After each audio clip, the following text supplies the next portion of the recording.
Yes, people, we are here at the Emirates and it is sunny.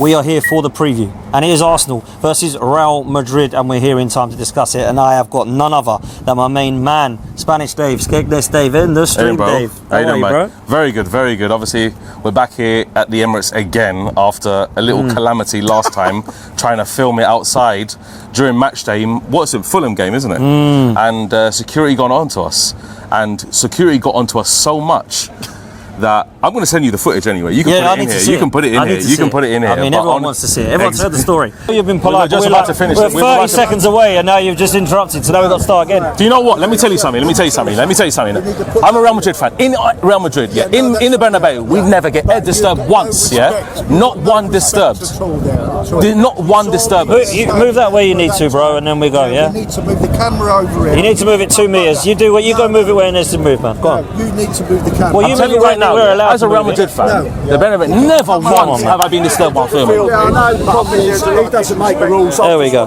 No problem. Doesn't matter. Arsenal is an absolute bozo of a club. You have to move it. You're a bozo of a club, honestly. 1 meter away. The PR around it is fucking ridiculous. Yeah, I understand. Absolutely ridiculous. You know what I'm saying? Yeah, exactly. So obviously security got onto us. I got absolutely irate.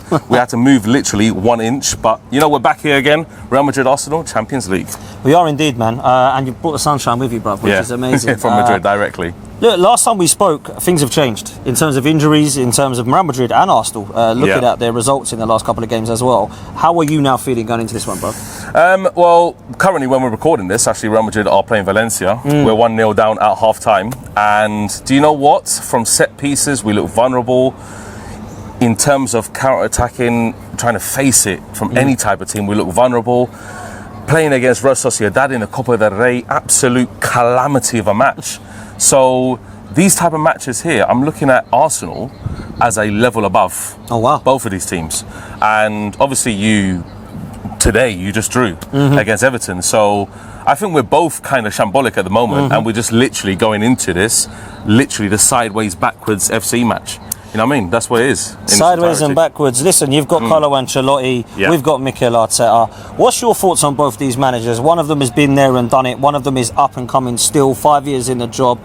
Thoughts on both of these managers from your perspective in terms of where they are at their clubs right now? What do they need to do this season at Real Madrid and Arsenal for you? For me personally, I think Ancelotti needs to get at least one. I class the Copa del Rey as a major trophy, like the FA Cup. You know, I don't think you wouldn't mind seeing Arteta win the FA Cup if he was still in it. But I think Ancelotti with Real Madrid, the sights need to be set a little bit higher. The bars a little bit higher. 2 trophies. Obviously, we won at the beginning of the year the Super Cup. We won the Intercontinental Cup as well. But literally glorified friendlies. Come on, they are pretty much. So we're talking about major trophies here, and a Champions League or La Liga needs to be the be-all and end-all for Carlo Ancelotti. What about Mikel Arteta? It's a different. I don't know if it's a different situation. I think Mikel Arteta, this is the only trophy he can go for, the Champions League. So this. Do you think there should be an expectation for him to win that? Do you think we should win the Champions League for him to have had a successful season now? Do we have to win that, or can we just come second again and win nothing? No, you need to win the Champions League. I think Arteta, as a manager, being here for such a long period of time, and literally holding 1 FA Cup under his belt, and that's pretty much Emery's team anyway. Look at it. In face value, maybe he's done good in terms of trying to compete for the league. Absolutely. But getting it over the line is a different story. And that's where maybe I think Ancelotti's just a little bit ahead of Arteta. Well, not a little bit, miles ahead of Arteta in terms of getting over the line. And even when results are not going for you, in terms of stylistically how the team is playing, still winning the Champions League like last year. Dortmund final. Dortmund should have peppered us up in the first half, and then we just came back and won it. And you stick your way through this competition. Exactly, we did. Time, man. 15 times. Look at Atletico Madrid. Look at the last leg against the penalty shootout, and I cannot stand seeing Real Madrid play like this, folks. Honestly, I cannot stand it. However, for me, when I look at results-wise over the last few years, you have to dispute it. I have to go against my own values as a football fan. Somebody who enjoys watching really nice football. But Real Madrid, let's be honest, over the years haven't really played the best football. But we've had world-class, we've had world-class talent that gets us over the line. And this year, if it could be Different or no different? Who knows? I'm not sure. Well, Ancelotti is certainly a manager I respect. He's unbelievable in terms of the success. But what do the Real Madrid fans think genuinely going into this game against Arsenal? When the draw happened, what were their first thoughts? Oh, Arsenal, yes, or Arsenal, no. Yeah. And what are your thoughts going into this game now against Arsenal? Because a lot of people are seeing it as Real Madrid have won it. It's absolutely easy. It's going to be a walk in the park. There's a lot of rival fans that are hoping that happens in terms of Arsenal because they don't like us from England. But what do you actually think about Arsenal? Do you think it's a tough game? Do you think this should be all right for you? I think personally, Real Madrid fans like the draw. However, personally myself, I don't like it because stylistically, Arsenal do have weapons to harm Real Madrid. Like, for example, their set pieces. Like, for example, if Saka is there and Martinelli's there and can really catch us out on the break, then they have the weapons. You have the weapons to actually beat us. I'm not saying convincingly, no, but it wouldn't be a shock if Arsenal were to come out, for example, 2-0 in the first leg. It wouldn't be a shock to me. That's what we've got to do. That's what you have to do. You need to get a 2-goal cushion. I don't think anything less. I think Real Madrid will destroy in the Bernabeu, honestly, because we will just literally go, okay, this is Real Madrid. What we're going to do now, this is how we need to turn up against Arsenal. They've got the win in the Emirates, but watch out for the Bernabeu. You're going to get a different level altogether. It will be, and I agree with you. I think we need a 2-goal cushion. Let me ask you on the Gabriel injury. What did you think when you heard that? Because that is deflating to a lot of Arsenal fans. Yeah, for me personally, and I think Ancelotti, personally, you don't wish injuries on any players. You want to face the best people when you're going against a team. But I think Real Madrid now have an advantage because Mbappe is going to have to face Kivior and Saliba. And Gabriel, I think personally, this year has been the better defender for you. I have to say, Saliba's been great. And Saliba's obviously one of Real Madrid's targets. But Gabriel is probably one of the best defenders in the world by far. So, you know, I've always rated Saliba because Saliba reminds me, for example, just throw a name out of there, like a Rio Ferdinand. His early years where he's coming through and he's got really good, when he maintains the ball in defensive areas, how he can maneuver out of it, when he's under pressure, these kind of situations in a match which could make or break the game.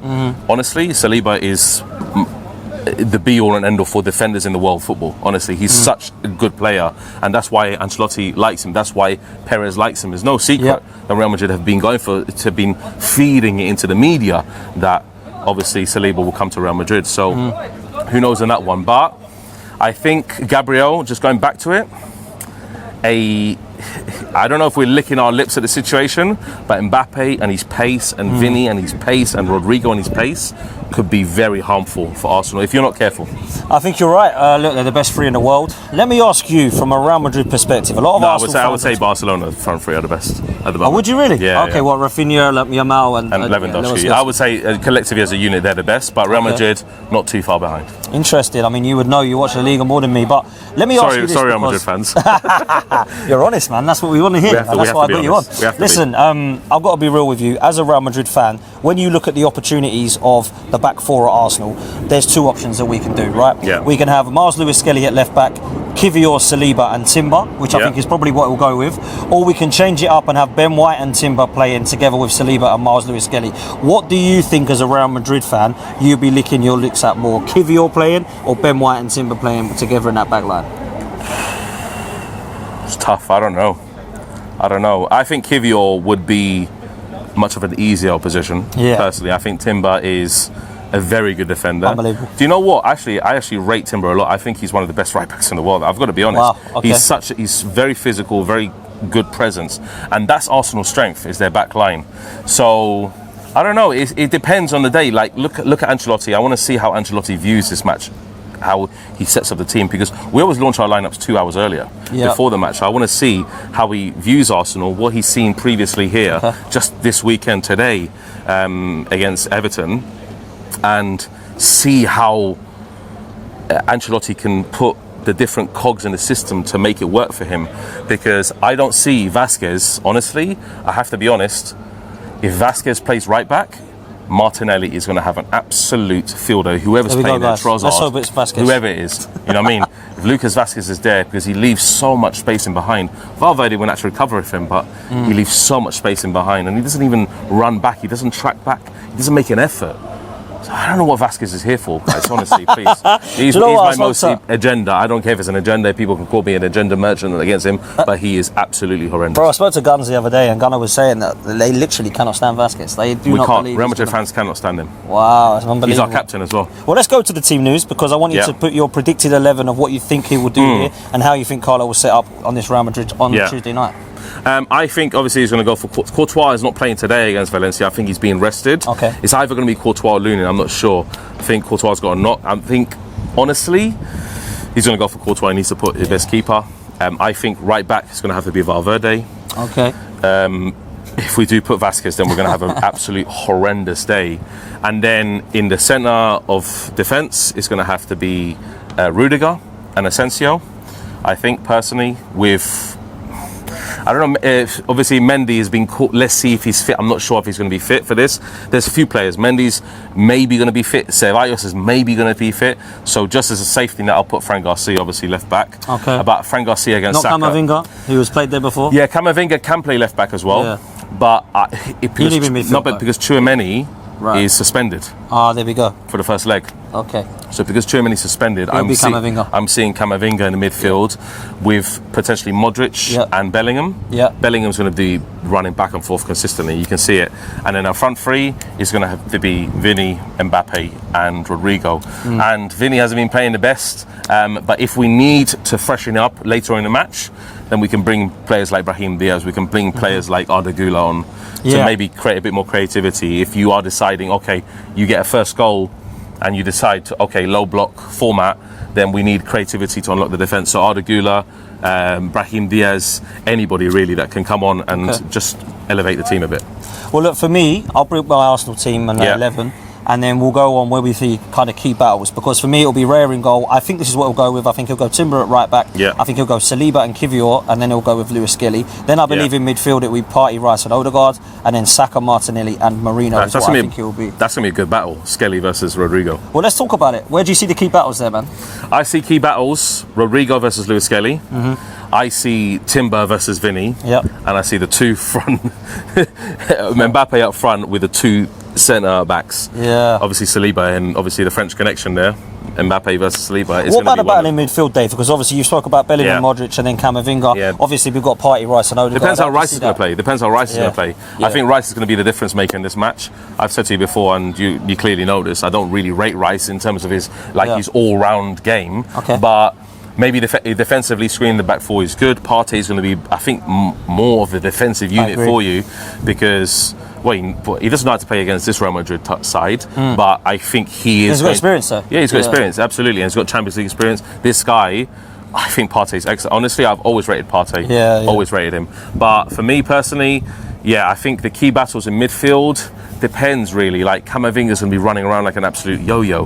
Honestly, he's just going to be running around, because that's all he does. You know, he's not been really impactful for us this season. I've got to be honest. Camavinga has not been the best for us. He's an excellent player. When he wants to be and he's on form, he's the best, one of the best in the world. But Bellingham is going to be a very key player in this, because his box-to-box duties, how he's running back and forward, is literally Real Madrid do or die. I think he's going to be our main player in this game, and hopefully Vasquez doesn't play. Listen, let's talk quickly on Mikel Merino. Because he is the striker for Arsenal now. He was brought in in midfielder. We know why he's playing up top due to injuries. He's actually got 5 goals in 8 games. Should have scored today against Everton. If I'm honest with you, I've been fairly okay with him there. I don't like him there by any means. I don't want him to stay there.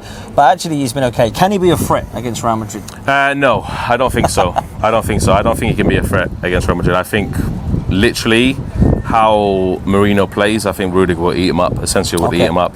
So I don't see Merino being a threat. I see more the threats coming from the wings, to be honest.